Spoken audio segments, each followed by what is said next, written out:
A normally peaceful residential street suddenly fell into chaos when two men wearing tactical-style vests, backed by HOA Karen, attempted to detain a homeowner, only to realise he was anything but an ordinary resident and someone they never should have confronted. It was a calm Saturday morning in a quiet southern neighbourhood, the kind where lawns are being trimmed, kids ride their bikes, and everything feels slow and uneventful. Ethan Brooks, a black man, stepped out of his single-storey brick home with a trash bag in hand, focused only on finishing his morning chores. He barely made it a few steps before stopping. At the edge of his driveway stood three figures, two men dressed in black tactical vests, and between them, HOA Karen, the Homeowners Association president. Patches sewn across the vests read Community Enforcement, and their posture looked stiff and rehearsed. But to Darius, who had spent years learning how to read people, something felt off immediately. Their boots were scuffed, loose straps dangled from their gear, and their faces carried an eagerness that suggested they were looking for confrontation rather than resolution. HOA Karen's voice cut sharply through the quiet air as she addressed him by name. Darius calmly set the trash bag down and rested his hands on his hips, asking what this was about. One of the men stepped forward, tall and pale with a shaved head and mirrored sunglasses hiding his eyes, and identified himself as Community Enforcement. He claimed Darius was in violation of neighbourhood regulations and informed him they were there to detain him until police arrived. The word hit hard. "Detain me?" Ethan Brooks echoed, his voice low and almost amused. HOA Karen folded her arms tightly and shot back that he had ignored repeated notices, that things had gone too far, and that the community could not allow someone to undermine its rules, insisting these men were there to make sure he complied.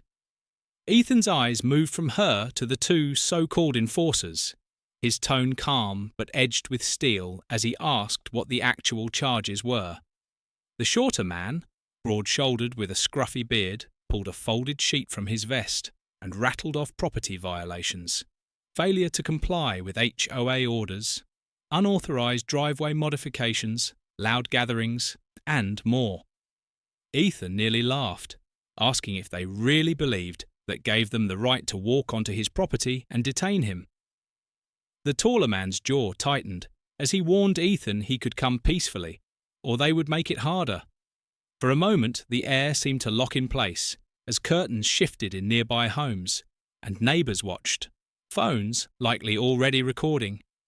Ethan broke the silence, stating plainly that there was no such thing as community enforcement, that they were not police, had no authority, and were trespassing.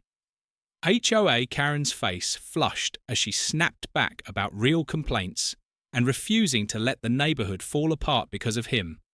Ethan never raised his voice, simply telling her she had picked the wrong driveway today.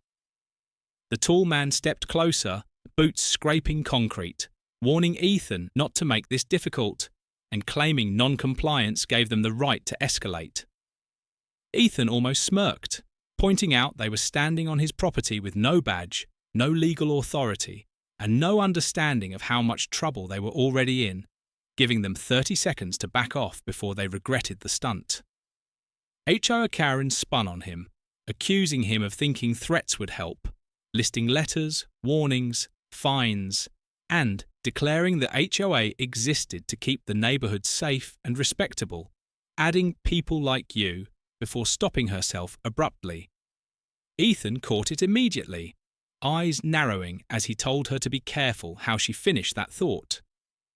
The bearded man shifted and tried to de-escalate, suggesting Ethan just come with them and wait for officers, so maybe things would go easy.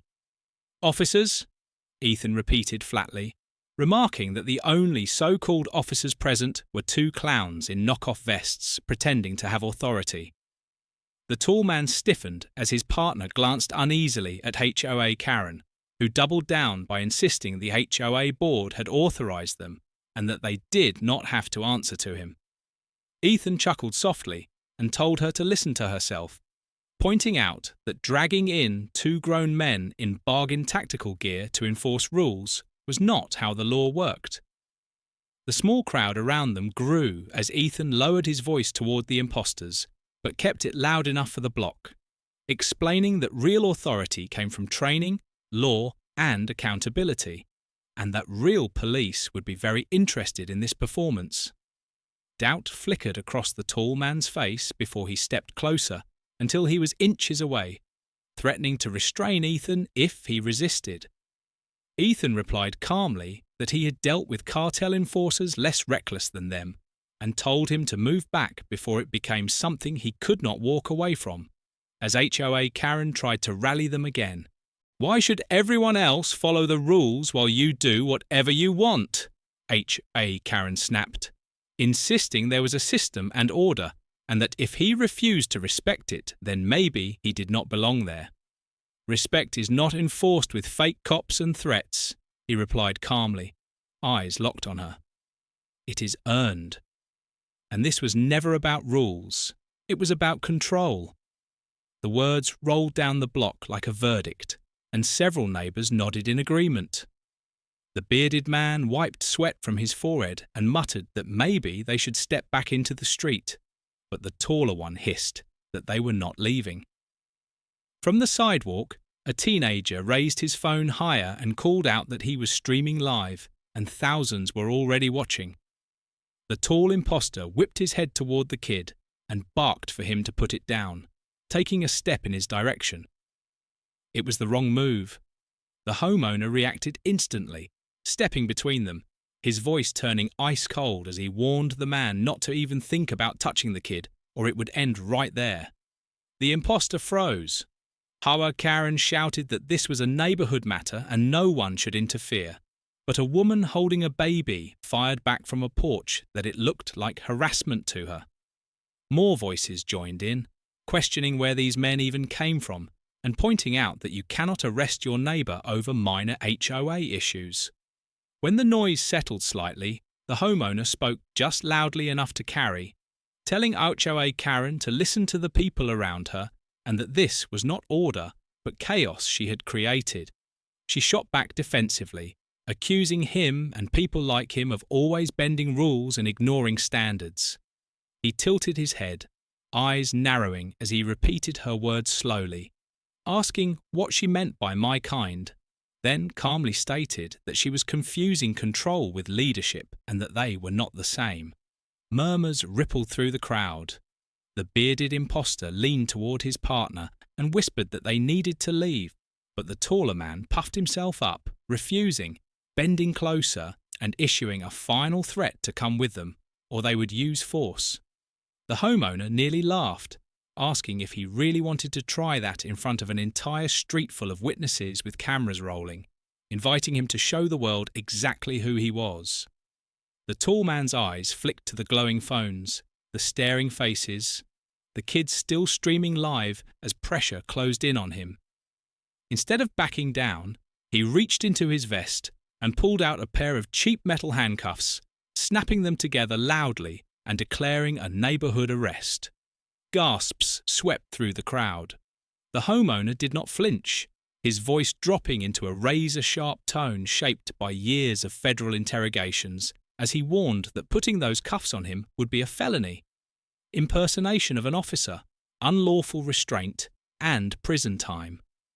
The man's hand trembled as his partner whispered in panic that this was insane, and they would end up arrested themselves, but HOA Karen shouted for him to do it, desperate to assert control. That was the breaking point. Pride crushed reason. The man lunged, but the homeowner moved faster. In one smooth motion, a step, a twist, a sharp snap, the crowd erupted as the very cuffs raised in threat were now locked around the imposter's own wrists, and someone shouted in disbelief that he had turned it on him. The homeowner stood over the man now cuffed on his own driveway, calm and steady as his voice cut through the chaos, telling him it was over and that resisting would only make things worse. HOA Karen's face drained of colour as she shrieked that he could not arrest him, only to be silenced by his cold reply that she was right. He could not arrest anyone, but he could lawfully detain him until real authorities arrived. The second imposter stumbled backward with both hands raised, fear written all over his face as he blurted out that he was done, that he never signed up for this, insisting HOA Karen never told them the homeowner was law enforcement. The response came instantly, calm and unmistakable, explaining that she did not tell them because she did not know.